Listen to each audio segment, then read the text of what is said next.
بسم اللہ الرحمن الرحیم الحمدللہ رب العالمین والصلاة والسلام علی سیدنا و مولانا محمد سید الاولین والآخرین وعلی آلہ واصحابہ اجمعین اما بعد۔ سورہ النحل ہم پڑھ رہے ہیں۔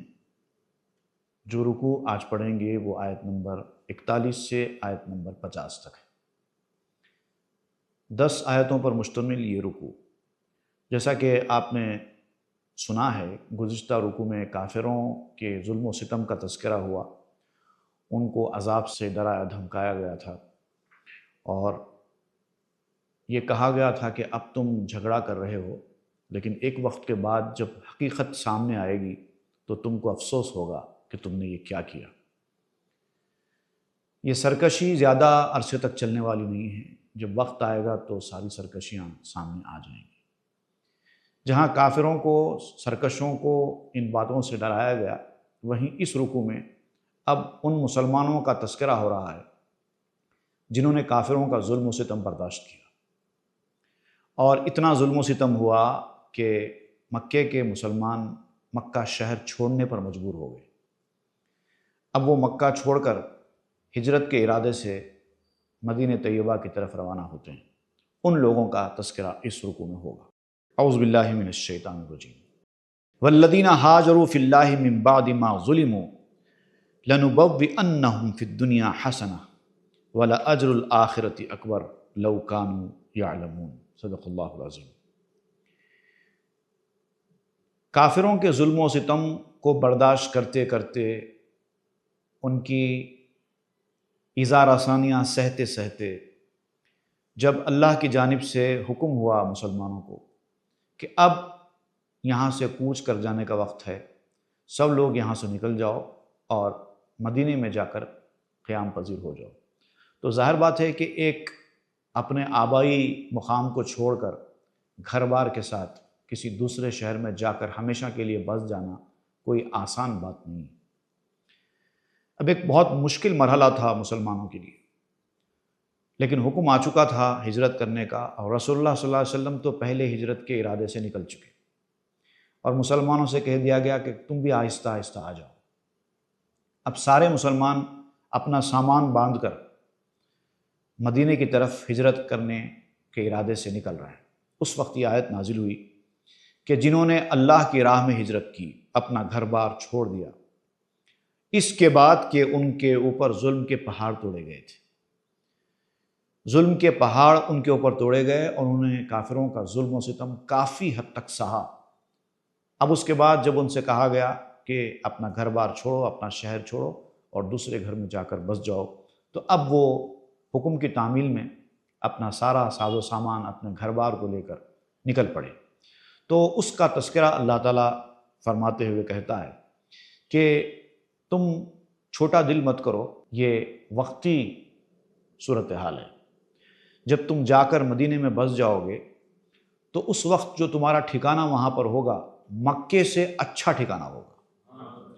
یہاں پر تو تم حالانکہ اپنے آبائی مقام پر رہتے تھے، کافروں کا ظلم و ستم تھا، لیکن اب جب تم مدینے میں جاؤ گے تو وہاں پر تمہارے لیے بہترین شہر ثابت ہوگا، تمہارے اپنے لوگ تمہارے آس پاس ہوں گے، اور تمہیں ہر قسم کی سہولت میسر آئے گی، بہترین شہر بنا دیا جائے گا، اور پھر فتح و کامیابی ایک وقت کے بعد تم کو حاصل ہونے والی ہے۔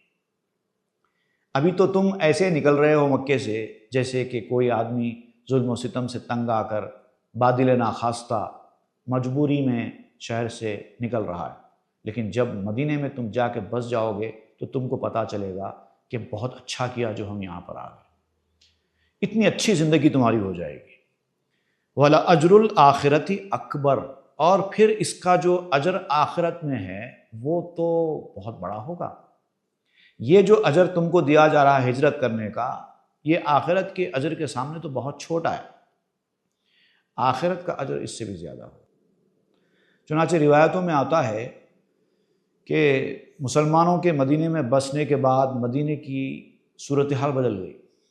پہلے مدینے کو بیماریوں کا شہر کہا جاتا تھا، بلاؤں کا شہر کہا جاتا تھا، لوگ وہاں پر بسنے تیار نہیں ہوتے تھے، لیکن جیسے ہی ہجرت ہوئی تو وہاں کی آب و ہوا بدل گئی، وہاں کے حالات بدل گئے، خوشگوار موسم ہو گیا، سرسبزی شادابی آ گئی، ہر قسم کی سہولت مسلمانوں کو میسر آ گئی۔ اور اس کے بعد پھر جب فتح مکہ ہوا تو مسلمان مدینہ کے شان و شوکت کے ساتھ، فاتحانہ شان کے ساتھ مکے میں داخل ہوئے اور مکے کو بھی کانکر کر دیا، وہ بھی فتح حاصل کی۔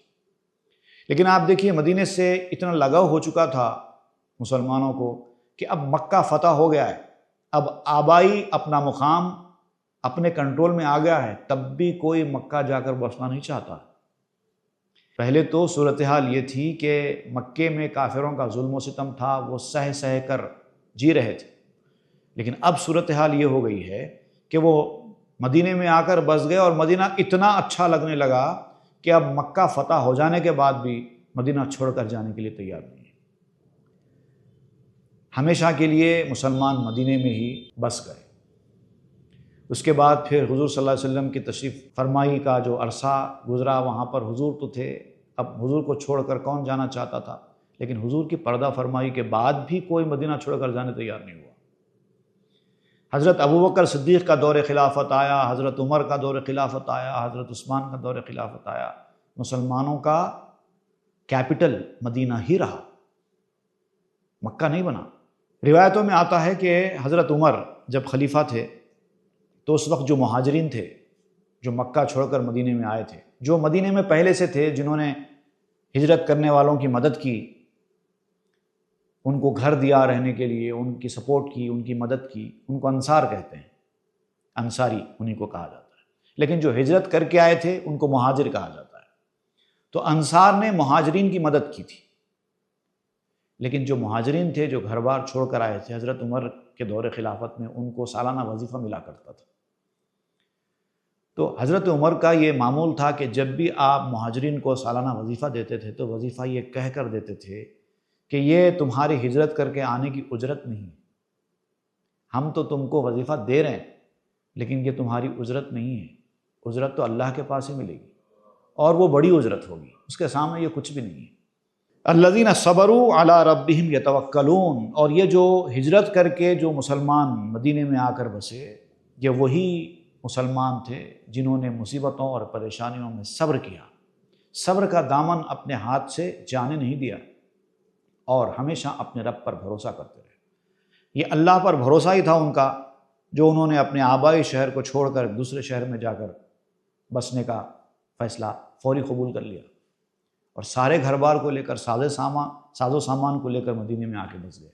اللہ پہ بھروسہ تھا نا، اللہ یہاں ہے تو اللہ وہاں بھی ہے، جیسا وہ ہم کو یہاں پر ہر چیز میسر کرا رہا ہے ویسے وہاں بھی کرائے گا۔ وما ارسلنا من قبلک الا رجالا نوحی الیہم فاسألوا اہل الذکر ان کنتم لا تعلمون۔ کافروں نے جب یہ طعنہ زنی کی تھی کہ اللہ کو ہدایت دینے کے لیے انسانوں کو اگر کوئی نبی بنا کر بھیجنا ہی ہوتا تو کسی فرشتے کو کیوں نہیں بھیج دیتا، انسان کی کیا ضرورت ہے اللہ کو؟ ایک بشر کو اللہ تعالیٰ نبی بنا کر ہدایت کے لیے بھیجتا ہے، یہ بات پلے نہیں پڑتی ہے ہمارے۔ کوئی فرشتہ کیوں نہیں آتا نبی بن کر؟ اگر فرشتہ آئے تو ہم مان لیں گے، انسان کو کیسے مانیں؟ جب یہ طعنہ دیا کرتے تھے کافر، تو اللہ تعالیٰ نے اس کے جواب میں فرمایا کافروں کو کہ جتنے انبیاء اس سے پہلے گزرے نا، سب آدمی ہی آئے، سارے کے سارے انبیاء مرد آدمی ہی بن کر آئے، کوئی فرشتہ آج تک نہیں آیا۔ اب کیوں آئے گا فرشتہ؟ یہ کیسا مطالبہ کر رہے ہو تم؟ فرشتے آ کر انسانیت کی رہنمائی کیسے کر سکتے ہیں؟ انسان کی رہنمائی کرنے کے لیے انسان ہی ہونا چاہیے۔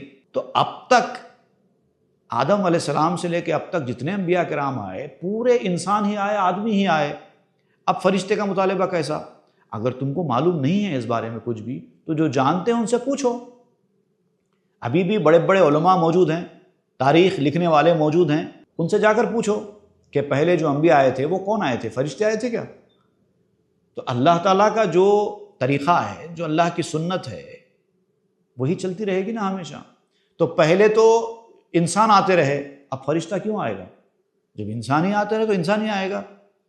تو اگر آپ کو معلومات نہیں ہے تو جو معلومات رکھتے ہیں ان سے جا کر پوچھو۔ اور یہ جو حکم ہے دیکھیے یہ بہت عام حکم بھی ہے، حالانکہ یہ کافروں کے حوالے سے یہ آیت آئی ہے، لیکن یہ آیت عام بھی ہے۔ جب انسان کو کوئی چیز معلوم نہیں ہوتی ہے تو معلومات والوں سے پوچھنا چاہیے، یہ بھی اللہ کا حکم ہے، کسی طریقے کی معلومات بھی ہو۔ آپ کو کچھ معلومات نہیں ہے تو جس کو معلوم ہے اس سے پوچھو۔ بالبینات والزبر، اور یہ جو انبیاء کرام آئے اب تک ہدایت کے لیے، وہ ایسے ہی آ کر ایسے ہی دعویٰ نہیں کر بیٹھے کہ میں نبی ہوں، بلکہ ان کے پاس نبی ہونے کی نشانیاں تھیں، روشن نشانیاں تھیں، نشانیاں انہوں نے بتائی۔ غیر ضروری آ کر بیٹھ کر دعویٰ کر دیا اور آپ کو قبول کرنے پر مجبور کر رہے ہیں، ایسی بات نہیں تھی۔ ایسی بات ہوتی تو شاید آپ کا انکار کرنا کچھ سمجھ میں آ سکتا تھا، یہاں ایسا نہیں تھا۔ بالبینات، واضح اور روشن دلائل کے ساتھ، نشانیوں کے ساتھ وہ آئے تھے، اس کے بعد بھی لوگوں نے انکار کیا۔ والزبر، کتابیں بھی ان کے ساتھ نازل ہوئی تھی، آسمانی کتابیں۔ اب روشن نشانیاں بھی ان کے ساتھ ہیں، آسمانی کتابیں بھی ان کے ساتھ ہیں، پھر بھی آپ کا انکار کرنا کون سی عقل مندی ہے؟ وَأَنزَلْنَا إِلَيْكَ الذِّكْرَ لِتُبَيِّنَ لِلنَّاسِ مَا نُزِّلَ إِلَيْهِمْ وَلَعَلَّهُمْ يَتَفَكَّرُونَ۔ اور یہ جو قرآن اے نبی ہم نے آپ کے اوپر نازل کیا ہے، یہ بھی اسی سلسلے کی ایک کڑی ہے۔ جیسے دوسرے انبیاء کرام کو روشن نشانیاں دی گئی تھیں، آسمانی کتابیں دی گئی تھیں، ویسے ہی آپ کو قرآن مجید آسمانی کتاب کے طور پر دی گئی ہے، تاکہ اس کے ذریعے آپ لوگوں کو ہدایت کا راستہ دکھائیں اور لوگوں کو کھول کھول کر بیان کریں جو کچھ آپ کے اوپر نازل کیا گیا ہے، ان کے لیے نازل کیا گیا ہے، ان کی ہدایت کے لیے نازل کیا گیا ہے آپ کے اوپر، تو آپ ان کے سامنے سنائیں کیا نازل کیا گیا ہے، تاکہ وہ غور و فکر کریں، سمجھیں۔ کہ قرآن ایک ایسا معجزہ ہے کہ انسان اگر غور و فکر کرے تو اس کو سمجھ میں آ جائے گا کہ یہ معجزہ ہے۔ معجزہ کس کو کہتے ہیں؟ معجزہ اس چیز کو کہتے ہیں کہ جو عام آدمی کر ہی نہیں سکے، آدمی کے بس کی بات ہی نہ ہو، اس کو کہتے ہیں معجزہ۔ معجزہ عاجز کر دینے والی چیز، کسی کو بھی ایسا کرنے سے عاجز کر دے، اس کو کہتے ہیں معجزہ۔ اور قرآن ہر کسی کو عاجز کر دیتا ہے کہ کوئی انسان بھی قرآن جیسی کوئی کتاب نہیں لکھ سکتا، انسان عاجز ہو گیا ہے، اسی لیے معجزہ ہے۔ اگر تم غور و فکر کرو، سمجھو قرآن کو کیا ہے، تب سمجھ میں آئے گا، اور غور و فکر نہیں کریں گے، بیکار کی ایسی باتیں کرتے رہیں گے تو قرآن کا معجزہ ہونا سمجھ میں نہیں آئے گا۔ افامن الذین مکروا السیئات ان یخسف اللہ بہم الارض، کیا یہ لوگ مامون سمجھتے ہیں اپنے آپ کو؟ انہوں نے اپنے آپ کو نڈر بنا کے رکھ لیا ہے، بے خوف بنا کے رکھ لیا ہے، برے اعمال کرنے کے باوجود، سازشیں رچنے کے باوجود یہ سمجھتے ہیں کہ ان کے اوپر کوئی عذاب نازل نہیں کیا جائے گا، اللہ تعالیٰ ان کو زمین میں نہیں دھسائے گا، کیسا سمجھتے ہیں؟ یا پھر یہ سمجھتے ہیں کہ ان پر عذاب آئے گا ہی نہیں، اور ایسا عذاب آنے کے امکانات بھی وہ محسوس نہیں کرتے جس کو ان کو شعور تک نہیں ہے۔ عذاب جب آتا نا تو آپ کو معلوم تک نہیں ہوتا کہ کب اور کیسے آ گیا۔ کوئی بھی آدمی عذاب سے مکمل طور پر مامون نہیں ہے، اور خاص طور سے وہ لوگ جو سازشیں رچتے ہیں اللہ رسول کے خلاف اور وہ سمجھتے ہیں کہ ان کے اوپر عذاب نازل نہیں ہوگا۔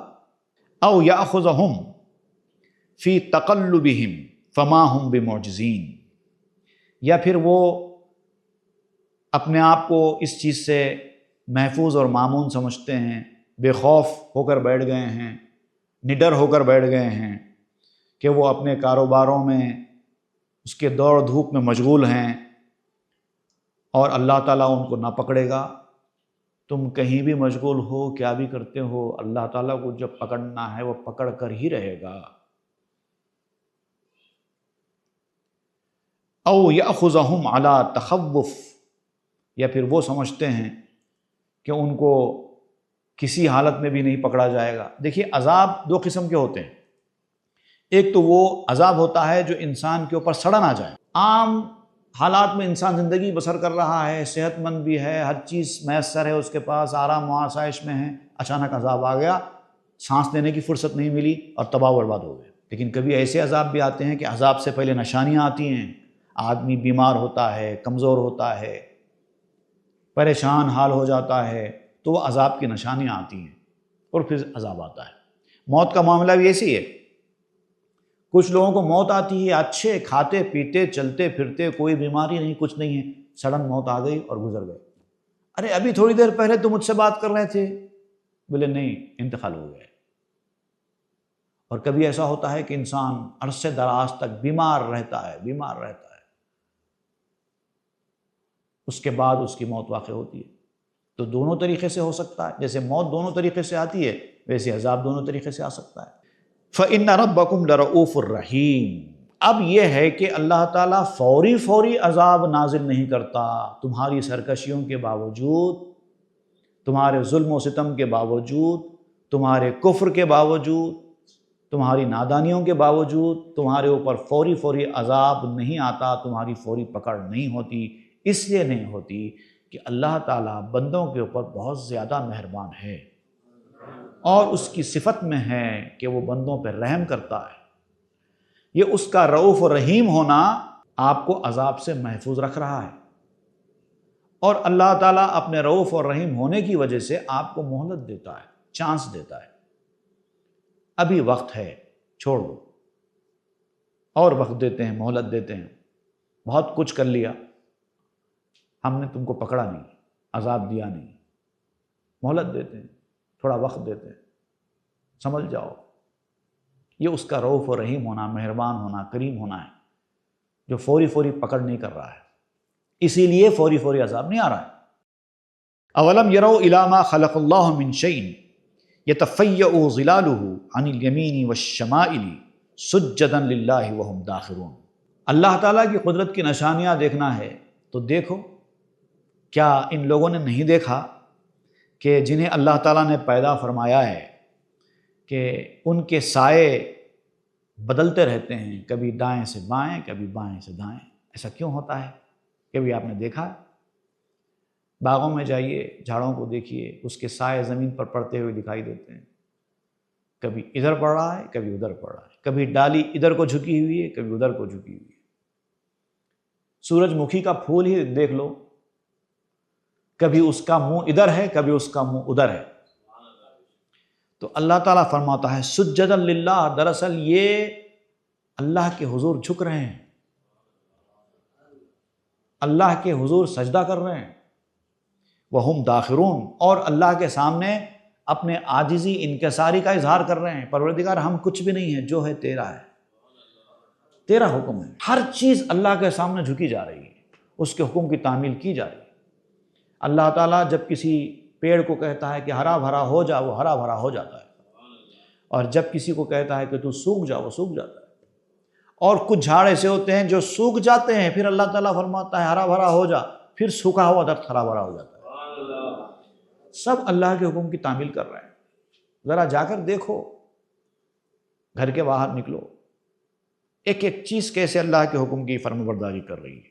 وَلِلَّهِ يَسْجُدُ مَا فِي السَّمَاوَاتِ وَمَا فِي الْأَرْضِ مِن دَابَّةٍ وَالْمَلَائِكَةِ۔ زمین پر چلنے والے جتنے جانور ہیں، آسمان کے اوپر جتنے فرشتے ہیں، سب ہمیشہ اللہ کے حضور سجدہ بجا لاتے رہتے ہیں۔ جو کچھ زمین میں ہے، جو کچھ آسمانوں میں ہے، سب اللہ کے حضور جھکتا ہی رہتا ہے۔ صرف یہ کہ انسان ہی ہے جو سرکشی کرتا ہے، ورنہ حقیقت میں تو آپ دیکھیں گے انسان کی ہر چیز بھی اللہ کے سامنے جھک رہی ہے، اللہ کے حکم کی تعمیل کر رہی ہے۔ گردے اللہ کے حکم کی تعمیل کر رہے ہیں، دل اللہ کے حکم کی تعمیل کر رہا ہے، پینکریاس اللہ کے حکم کی تعمیل کر رہے ہیں، دماغ اللہ کے حکم کی تعمیل کر رہے ہیں، آنکھیں اللہ کے حکم کی تعمیل کر رہی ہیں۔ انسان کے عضو کے اوپر اللہ کا حکم جاری ہو رہا ہے اور وہ تعمیل کر رہا ہے، لیکن وہی انسان ہے، وہی سرکشی کر رہا ہے۔ اس کی آنکھیں اللہ کے سامنے جھک رہی ہیں، اس کی تعمیل کر رہی ہے، اسی کا پیٹ اللہ کے حکم کی تعمیل کر رہا ہے، لیکن وہی نہیں کر رہا ہے۔ یہ سرکشی نہیں تو اور کیا ہے؟ وَهُمْ لَا يَسْتَكْبِرُونَ۔ اور یہ ساری مخلوق جو اللہ کے سامنے سجدہ ریز ہے، وہ کبھی اکڑتی نہیں ہے، غرور تکبر نہیں کرتی۔ يَخَافُونَ رَبَّهُمْ مِنْ فَوْقِهِمْ وَيَفْعَلُونَ مَا يُؤْمَرُونَ۔ اور اپنے رب کی قدرت کو دیکھ دیکھ کر ڈرتے رہتے ہیں، اس کی قوت اور اس کی حول اور اس کی قدرت، اس کے کمال، اس کے جلال، اس کے اکرام، اس کے سامنے لرزہ رہتے ہیں، کانپتے رہتے ہیں سب۔ وَيَفْعَلُونَ مَا يُؤْمَرُونَ، اور جو ان کو حکم ملتا ہے وہی کرتے ہیں۔ فرشتوں کے بارے میں آپ نے کئی بار سنا ہوگا کہ سرے منہ ایک لمحے کے لیے بھی، ایک سیکنڈ کے لیے بھی، فریکشن آف سیکنڈ بھی اللہ کے حکم کی خلاف ورزی نہیں کرتے۔ ان کو بنایا ہی ایسے گیا ہے، ہر چیز اللہ کے حکم کی تعمیل کر رہی ہے، ساری کائنات۔ صرف سرکش ہے تو کون ہے؟ ایک انسان ہے، دوسرا جن ہے، بس یہ دو ہی مخلوق ایسی ہے جو سرکش ہے، سب جھک رہے ہیں اللہ کے سامنے۔ تو بندوں کو بھی اللہ کے سامنے جھکنا چاہیے۔ یہ سجدے کی آیت ہے، انشاءاللہ ہم ابھی اللہ کے حضور سجدہ کریں گے۔ صدق اللہ العظیم وصدق رسول النبی الکریم ونحن علی ذلک من الشاہدین والشاکرین والحمد للہ رب العالمین۔